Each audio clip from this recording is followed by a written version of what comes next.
우리에게 주시는 하나님의 말씀은 출애굽기 3장 1절로부터 12절까지의 말씀입니다. 출애굽기 3장 1절로 냈습니다. 1절로 12절까지의 말씀 우리 함께 봉독하도록 하겠습니다. 같이 읽겠습니다.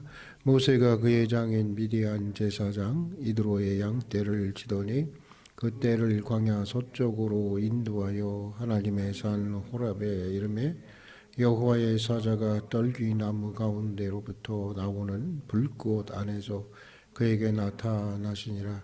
그가 보니 떨기나무에 불이 붙었으나 그 떨기나무가 사라지지 아니하는지라. 이에 모세가 이르되 내가 돌이켜 가서 이 큰 광경을 보리라. 떨기나무가 어찌하여 타지 않으냐는고 하니 그때에 여호와께서 그가 보려고 돌이켜 오는 것을 보신지라. 하나님이 떨기나무 가운데서 그를 불러 이르시되 모세야 모세야 하시매 그가 이르되 내가 여기 있나이다. 하나님이 이르시되 이리로 가까이 오지 말라. 내가 선 곳은 거룩한 땅이니 내 발에서 신을 벗으라. 또 이르시되 나는 내 조상의 하나님이니 아브라함의 하나님, 이삭의 하나님, 야곱의 하나님이라. 모세가 하나님 배우기를 두려워하여 얼굴을 가리매 여호와께서 이르시되 내가 애굽에 있는 내 백성의 고통을 분명히 보고 그들이 그들의 감독자로 말미암아 부르짖음을 듣고 그 근심을 알고 내가 내려가서 그들을 애굽인의 손에서 건져내고 그들을 그 땅에서 인도하여 아름답고 광대한 땅, 젖과 꿀이 흐르는 땅, 곧 가나안 족속, 헷 족속, 아모리 족속, 브리스 족속, 회이 족속, 여부스 족속의 지방에 데려가려 하노라. 이제 가라. 이스라엘 자손의 부르짖음이 내게 달하고 애굽 사람이 그들을 괴롭게 하는 학대도 내가 보았으니 이제 내가 너를 바로에게 보내어 너에게 내 백성 이스라엘 자손을 애굽에서 인도하여 내게 하리라. 모세가 하나님께 아뢰되 내가 누구에게 바로에게 가며 이스라엘 자손을 애굽에서 인도하여 내리까? 하나님이 이르시되 내가 반드시 너와 함께 있으리라. 내가 그 백성을 애굽에서 인도하여 내누네 너희가 이 산에서 하나님을 섬기리니 이것이 내가 너를 보낸 증거니라. 아멘. 20세기 후반 세계적인 기독교 지도자로 크게 존경을 받았던 분의 자서전을 읽으면서 많은 도전을 받게 되었습니다. 이 자서전의 주인공은 여러분도 잘 아시는 빌리 그레함 목사님이십니다. 사실 그분을 거론하지 않고는 20세기 후반 기독교를 말할 수 없을 만큼 위대한 전도자의 인생을 살았던 분이었습니다. 이분은 그의 나이 79세가 되던 해에 Just as I am, 내 모습 이대로라고 하는 자서전을 출간하셨습니다. 하나님 앞에 고백하듯이 정직하게 자신의 모습을 있는 그대로 진솔하게 고백하는 자서전이었기에 더욱 감동이 있었던 것 같습니다. 그런데 이 책에서 빌리 그레함 목사님은 자신의 인생에도 돌아보니까 후회할 것이 참 많이 있었다고 하는 것입니다. 만약 자기 인생을 다시 시작할 수 있다면 자신은 말을 적게 하고 더 많이 공부하고 더 많은 시간을 가족과 함께 보내고 싶다는 것입니다. 되돌아보니까 너무 정신없이 지냈다고 하는 것입니다. 과연 그 많은 약속들이 나에게 꼭 필요했을까라고 하는 생각이 든다고 하는 것입니다. 또 자기 인생을 다시 시작할 수 있다면 자신은 더 많은 시간 그리스도를 닮기 위해서 하나님께 가까이 나아가는 영적 성장에 위해서 쓰고 싶다는 것입니다. 내 자신을 위한 기도보다 다른 사람들을 위한 기도에 힘쓰고 설교하기 위해서가 아니라 하나님의 말씀을 내 삶에 적용하기 위해서 성경을 묵상하고 성경을 연구하고 또 나를 가르쳐주고 용기를 주고 때로는 꾸짖어주는 그리스도인들과의 교제를 더욱 많이 갖고 싶다는 것입니다. 그리고 이번이 굉장히 정치에 많은 참여를 했는데 정치에 참여하는 일보다는 목사로서 자기 본질에 보다 목회에 충실하고 싶다는 것이었습니다. 그런데 그는 이렇게 많은 후회를 하면서도 80평생 결코 후회하지 않는 한 가지 일이 있었다고 고백을 합니다. 그것은 바로 하나님의 부르심을 받아들이고 그 부르심을 따라 주님을 섬기기 위한 나의 헌신의 삶이었다고 고백하고 있습니다. 세월이 가면 갈수록 부르심을 따라 사는 이 소명의 삶에 그 의미와 확신이 점점 더 더해 갔다고 하는 것입니다. 얼마나 아름다운 고백인지 저 역시 내 인생의 마지막 시점에 섰을 때 빌리 그레엄 목사님 같은 그런 고백을 할 수 있으면 참 좋겠다라고 하는 이 소망을 가져보았습니다. 오늘 우리가 읽은 말씀도 하나님의 부르심과 그 부르심에 대한 순종, 그 부르심에 대한 헌신에 관한 말씀입니다. 여기 보면 모세가 하나님의 부르심을 받고 있는 장면이 소개되겠는데 굉장히 유명한 장이죠. 모세의 소명장인데 아시는 대로 모세는 태어난 지 3개월 만에 애굽의 공주의 양자가 됩니다. 그리고 40년 동안 애굽의 왕자들 중 하나로 자라게 됩니다. 그러나 그렇게 성장한 모세가 어느 날 동족의 배신으로 자기가 동족을 죽였다고 하는 살해한 일이 발각이 되어서 미디안 광야로 도망을 가게 됩니다. 그리고 거기서 시보라라고 하는 한 여인을 만나 결혼을 하게 되고 이 40여 년간을 양을 치는 목자로 평범하게 살아가게 됩니다. 그러면서 어느덧 그의 나이가 80에 이르게 되었습니다. 이제는 뭐 애굽의 왕자니 동족이니 정치니 애국이니 이런 거 다 접어버리고 그저 얼마 남지 않은 여생을 가족들과 함께 이렇게 살다가 편안하게 살다가 가는 것이 그의 남은 여생의 소원이었던 것 같습니다. 이런 모세의 마음을 추론해 볼 수 있는 구절이 있습니다. 오늘 말씀 1절이 바로 그것을 말해주고 있는데 1절을 히브리 원어 성경으로 보면요. 1절을 한번 같이 한번 읽어볼까요? 모세가 그의 장인 미디안 제사장 이드로의 양떼를 치더니 그 떼를 광야 서쪽으로 인도하여 하나님의 산 호렙에 이르매 그냥 모세가 이렇게 되어 있지만 히브리 원어 성경에 보면 왜 모세 이렇게 되어 있습니다. 왜라고 하는 것은 접속사인데 그 뜻은 그러나라고 하는 뜻을 가지고 있는 접속사인 것입니다. 그러니까 앞에 있는 그 말씀, 그러니까 이스라엘 백성들이 막 고통 중에 부르짖고 또 그것을 또 그 부르짖음을 듣는 이제 하나님의 그런 장면들에 있는 말씀과 연결해서 읽어보면 이런 뜻입니다. 애굽에 있는 이스라엘 백성들이 노예로 살면서 울부짖고 있었다. 그런데 모세는 동족의 고통을 예면한 채 양이나 치면서 남은 평생 그냥 남은 여생 편안하게 안주하고 싶었다. 이렇게 연결되는 그런 구절입니다.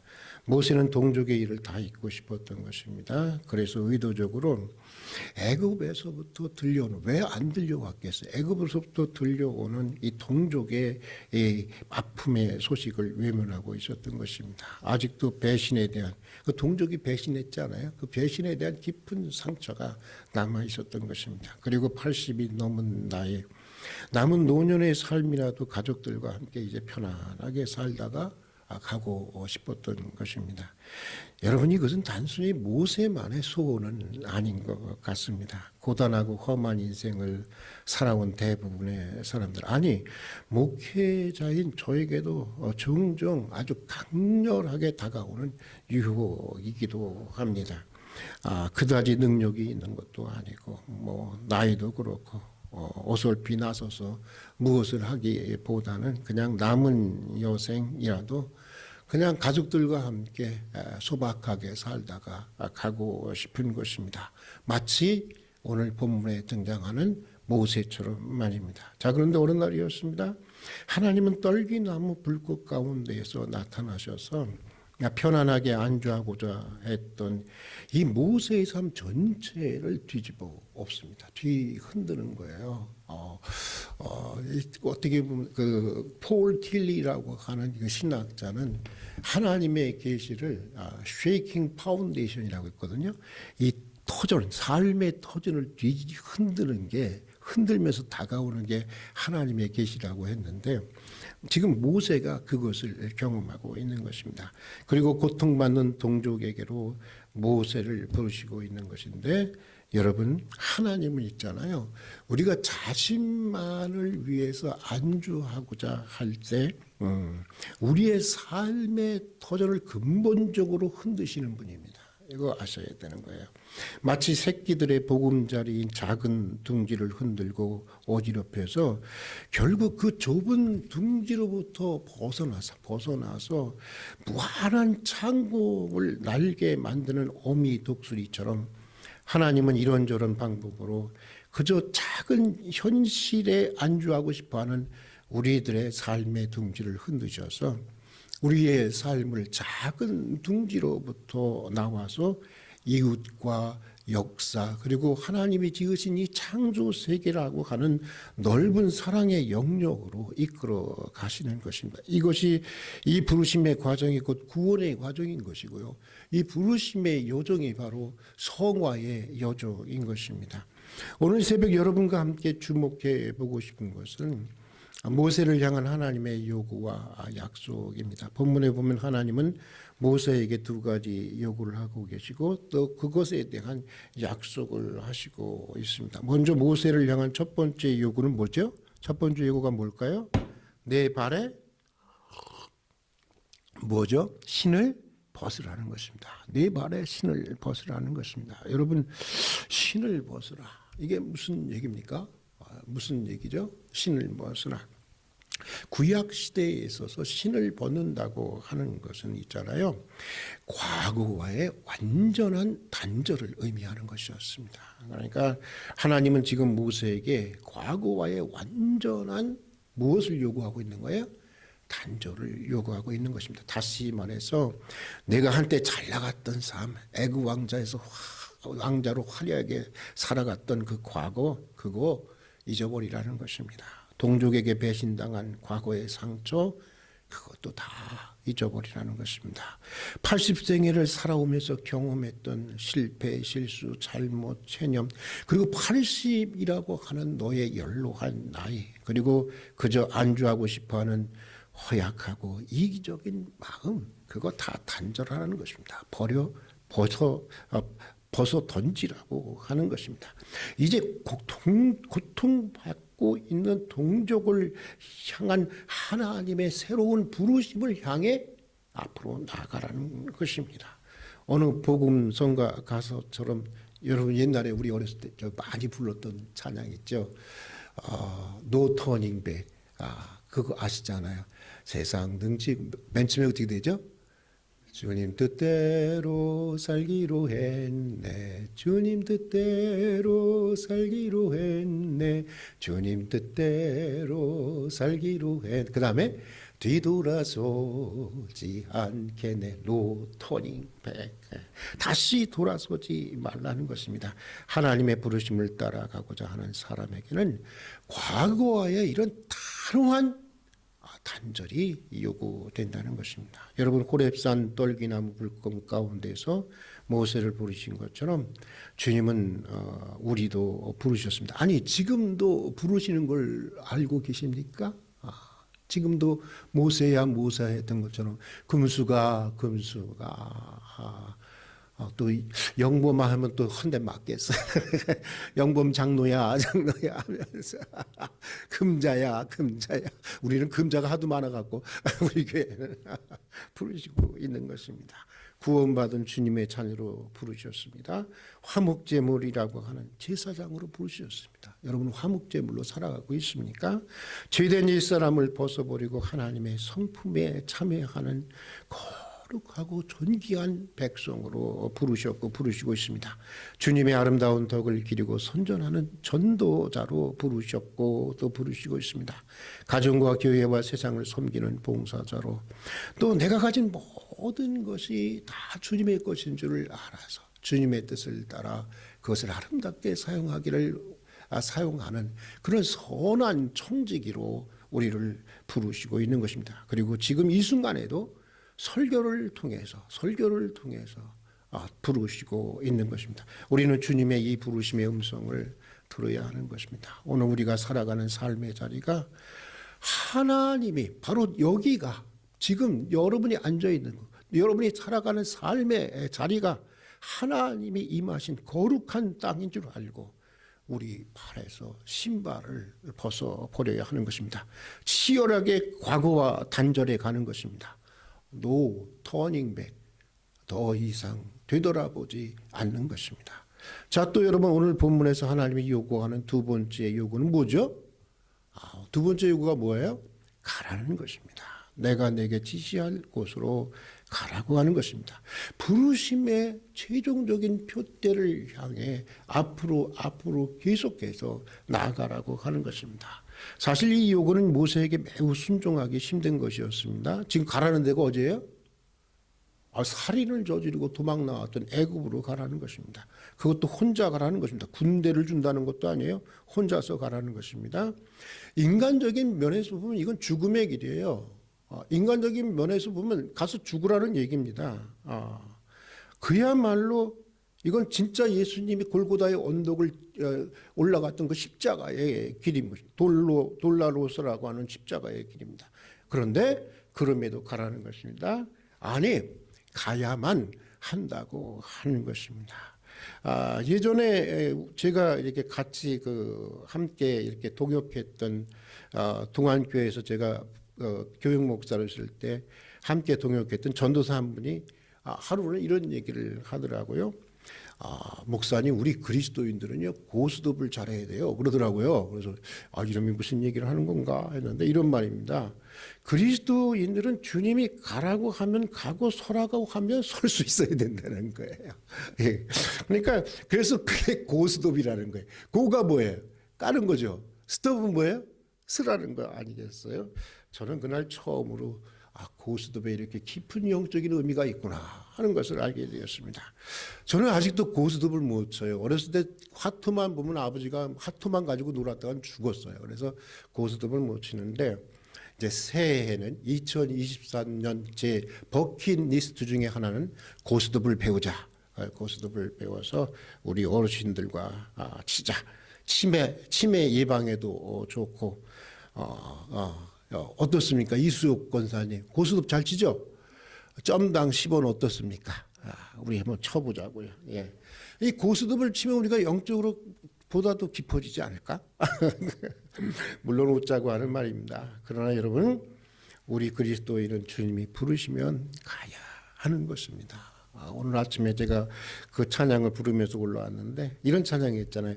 어디든지 예수 나를 이끌면 어디든지 예수 함께 가려네. 예수 함께 아니 가면 나겁고 예수님과 동행하면 겁없네. 어디를 가든지 겁낼 것 없네. 어디든지 예수 함께 가려네. 여러분 어디든지 예수님과 함께 가시렵니까? 네. 어디든지 주님이 부르시면 가는 것입니다. 그러나 여러분 우리가 이것을 알아야 되는데 주님 왜 이렇게 대책 없는 일만 꾸미는 거야? 왜 이렇게 힘든 일만 시키는 거야? 어떤 때는 하나님 앞에 그러고 싶지 않아요. 하나님 제발 좀 눈높이 좀 맞추고 삽시다. 이러고 싶지 않습니까? 솔직히. 근데 말이에요. 주님이 가라고 할 때는 대책 없이 가라고 한 적이 없습니다. 이걸 아셔야 되는 거예요. 주님의 부르심에는요, 언제나 약속이 있고 은혜가 있고 축복이 있는 것입니다. 믿습니까? 내가 가면 내가 함께 가주겠다는 거예요. 내가 지켜주고 내가 인도하고 내가 역사해 주겠다는 것입니다. 그래서 반드시 젖과 꿀이 흐르는 약속의 땅, 축복의 땅에 이르게 하시겠다는 것입니다. 아프리카 선교사로 일생을 바친 리빙스톤의 이야기입니다. 그는 그의 인생 후반에 옥스포드 대학에서 명예 박사학위를 받게 됩니다. 학위를 받고 나서 강연을 하기 전에 학생들이 이렇게 물었어요. 당신은 어떻게 그렇게 사나운 맹수와 사람도 잡아먹는다고 하는 야만족이 살고 있는 그곳에서 그리도 귀한 일을 할 수 있었습니까? 그러자 리빙스톤은 성경의 한 구절로 그 대답을 대신합니다. 볼지어다, 뭐죠?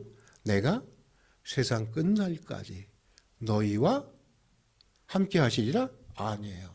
너희와 항상 함께 하시리라. 항상 함께 하시리라. 마태복음 마지막 장 마지막 절 말씀인데, 자기는 오직 이 말씀만 믿었고 이 말씀만 의지해서 두려움 없이 정글을 헤매며 야만족에게 하나님의 복음을 전했다고 하는 것입니다. 그래서 그 결과 아프리카 대륙의 선교의 기초를 놓는 놀라운 일을 이룰 수 있었다는 것입니다.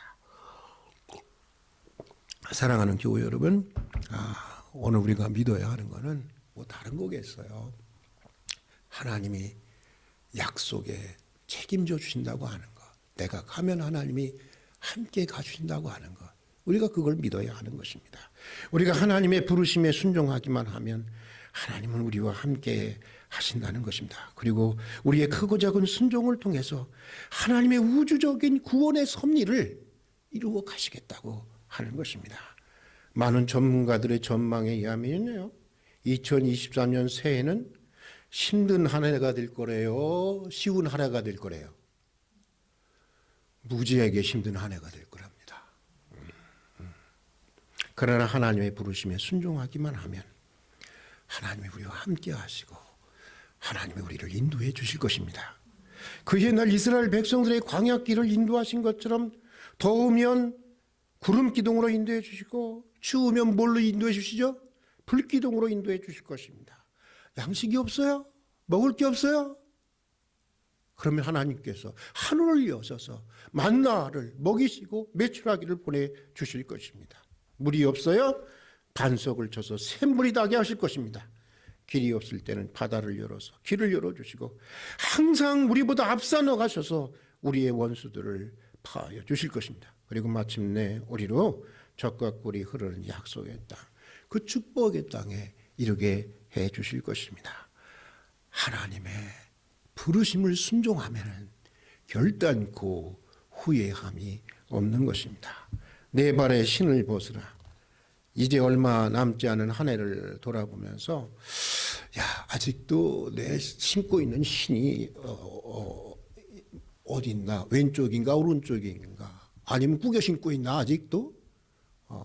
벗지 않은 신이 있다면 어떤 것인지 좀 살펴보고 완전히 벗을 수 있는 그런 한 해의 마지막이 될 수 있기를 바랍니다. 그리고 2024년 다시 새롭게 우리를 부르시는 하나님의 부르심의 뜻을 바라보며 순종으로 나아갈 수 있는 여러분들이 될 수 있기를 주님의 이름으로 축복합니다. 여러분, 제가 늘 말씀드리잖아요. 아무리 험한 길이라도 주님이 함께 하시는 길이 가장 안전한 길이에요. 이걸 알아야 돼요. 아무리 편한 길 같아도요, 주님이 함께 하시지 않는 길이 가장 위험한 길인 것입니다. 아니, 길이 없는 곳에서도 하나님이 함께 하시면 길이 열리는 것입니다. 왜? 하나님이 길이시기 때문인 것입니다. 하나님이 함께 하시는 부르심에 순종할 때 반드시 하나님의 부르심에 순종할 때 하나님이 함께 하시는 것입니다. 하나님이 인도해 주시는 것입니다. 하나님이 길을 여시고 하나님이 축복해 주시는 것입니다. 그런 2023년, 세상 사람들은 무지하게 힘드니 어떠니 해도, 우리도 힘들 걸 각오하고 살아야 돼요. 그런데 2023년 꼭 그런 한 해가 될 줄로 믿습니다. 같이 기도하겠습니다. 우리의 의식 아래에서 늘 계시는 듯 또 계시지 않는 듯 잠잠히 역사하시는 하나님과 정말 이제 우리 인생에서 단 한 번만이라도 모세와 같이 불꽃과 같은 만남을 갖게 해 주시옵소서. 오늘 우리가 살아가고 있는 매우 평범해 보이는 이 삶의 자리가 하나님이 임재하시는 거룩한 땅임을 알게 해 주시옵소서. 2022년 한 해 동안 다 벗지 못한 신을 벗어 버릴 수 있게 해 주시옵소서. 그리고 2024년 다시 새롭게 부르시는 하나님의 부르심에 순종의 삶을 결단하게 해 주시옵소서. 작은 자기로부터 나와서 보다 넓은 사랑의 영역으로 부르시는 하나님의 이 부름에 순종하게 해 주시옵소서. 우리들의 순종의 발걸음 하나하나를 통해서 우리 영혼이 살아나고 우리 가정이 살아나고 우리 사업이 살아나고 우리 교회가 살아나고 우리 사회와 이 역사가 아니 하나님이 지으신 창조 세계 전체가 살아나는 은총의 새해가 되게 해 주시옵소서. 예수님 이름으로 기도드립니다. 아멘.